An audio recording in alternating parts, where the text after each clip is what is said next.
আমাদের সমাজে আমরা দেখতে পাই যে বিয়ের অনুষ্ঠানে দাওয়াত দেওয়া হয়, সেখানে গিফট নিয়ে যাওয়া হয় বা গিফট রাখার জন্য টেবিল পেতে বসা হয়। এটা আসলে শরিয়ার কথা কতটুকু অনুমোদন করে?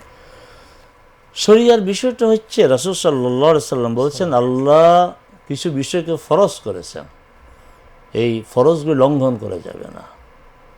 কিছু বিষয়কে হারাম করেছেন, সেগুলি করা যাবে না। কিছু আছে আল্লাহর সীমানা, সেগুলি অতিক্রম করা যাবে না।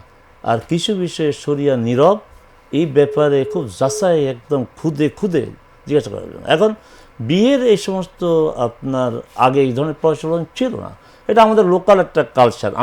আমরা এটা বলবো যেটাকে আমরা নিরুৎসাহিত করতে চাই, যে এখানে বিয়ে দিলে গিফট একটা দিতেই হবে, এমন মানসিকতা, এমন বাধ্যবাধকতা যেন না থাকে।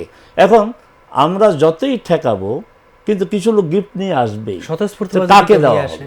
কাকে দেওয়া হবে? স্বতঃস্ফূর্তভাবে দিতে চায়, কিন্তু এখন যদি রিসিভ করার মতন কোনো ব্যবস্থা না থাকে, তাহলে আমি এটা দিব কাকে? অতএব এটাকে আমরা সরাসরি হারাম বলতে পারি না, কারণ ইসলামের যে বিধানগুলো রয়েছে হারামের ব্যাপারে কথা হচ্ছে দলিল কাতঈ বলা হয়।